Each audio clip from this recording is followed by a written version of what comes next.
Donc là, on a la terre nue, et quand la terre est nue, qu'est-ce qu'on voit? Il n'y a rien qui pousse. Voilà, c'est cette prise de conscience qu'il vous faut faire.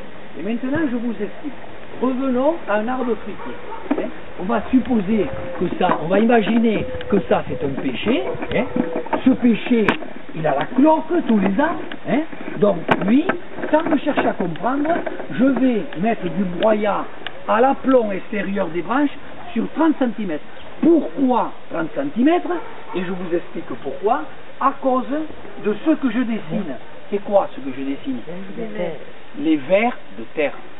À partir du moment que vous mettrez le broyat en grande épaisseur, vous allez favoriser le travail des vers de terre qui vont devenir les laboureurs de la terre, les jardiniers de l'ombre, vous les appelez comme vous voulez.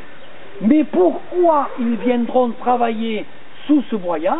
Parce qu'il y aura eu cette épaisseur et parce que la température, ici, doit se situer entre 14 et 24 degrés. Ils ont bien suivi le cours. Donc, aucun végétal. Mais ça, c'est la première fois, la majorité, que vous l'entendez.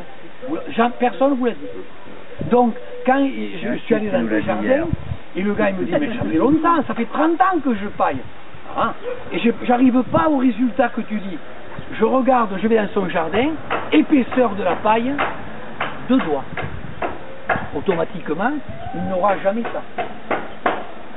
Voilà. Il faut remplir au maximum. Et vous l'avez vu sous la tortue. Qu'est-ce qui se passe? C'est tout. Donc, automatiquement, qui va travailler la terre? Le ver de terre, mais lui, il la travaille intelligemment. C'est-à-dire, il part de la terre et en même temps, qu'est-ce qu'il fait?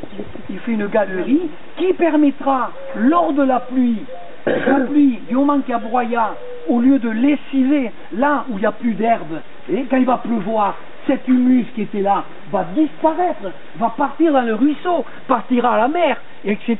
Donc on épuisera la terre, et là il faudra de nouveau ramener des amendements, du fumier. Avec ce système-là, vous ne mettez plus rien. Pourquoi? Parce que c'est le ver de terre qui mange la terre, digère la terre, enrichit la terre et ramène cette terre digérée à la surface. Et ça, ces petits ronds, là, ce qu'on vient écouter hier, s'appellent des turicules. Voilà. Une fois, il y a même pas 3 semaines de ça, je suis allé dans un petit village à côté de Carcassonne, donner des conseils comme je fais aujourd'hui dans un jardin. Quand j'arrive dans la partie que je voyais, quand je suis rentré dans le jardin, il y avait une multitude de turicules partout. Et quand on est allé derrière la maison, là, le fils, 22 ans, paysagiste, avait passé le motoculteur partout. Et là, on ne voyait plus rien. Pourquoi? Parce que la terre était nue, parce que la terre était au-delà de 24 degrés, et au-delà de 24, le ver de terre, il s'enfonce dans la terre et il n'a plus d'utilité.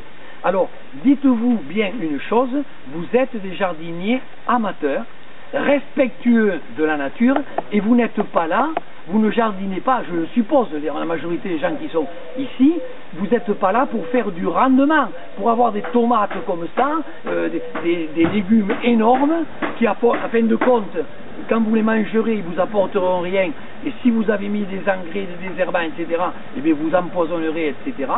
Voilà, c'est tout. Donc, on n'est pas là pour un rendement, mais je vous garantis qu'il vaut mieux manger une tomate normale qu'une tomate comme ça, qui est pleine d'eau, qui est pleine de produits, etc. Et concernant le péché, en supposant que c'est un péché, la cloque va disparaître. Pourquoi? Parce que je vais mettre tous les 30 ou 40 cm tout autour de l'arbre des grains d'ail, et l'ail apportera à l'arbre ce qui lui manque pour supprimer cette cloque sans mettre des produits, sans rien. Et au bout d'un an, il n'y a plus de cloque. Du moment que vous mettez le broyat, que vous ne labourez plus, que vous ne taillez plus les branches, que vous n'arrosez plus, que vous ne mettez plus rien du tout, l'équilibre se fait. Hein? Et quand je vois les mûriers platanes où j'ai dormi cette nuit, un mûrier platane, où les branches, hein, dans la ville là-bas à Cassis c'est pareil, qui ont les branches à l'horizontale, hein, c'est pas normal.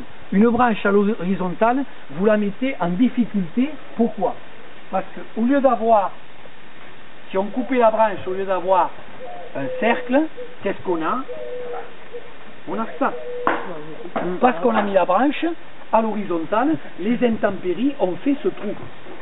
Donc ceux qui ont ce cas de figure chez eux, je vous conseille de ne plus tailler votre mûrier platane et de refaire ici, de reconstituer avec, par exemple, si le trou est important, on peut mettre du ciment ou de l'argile, vous reconstituez la branche.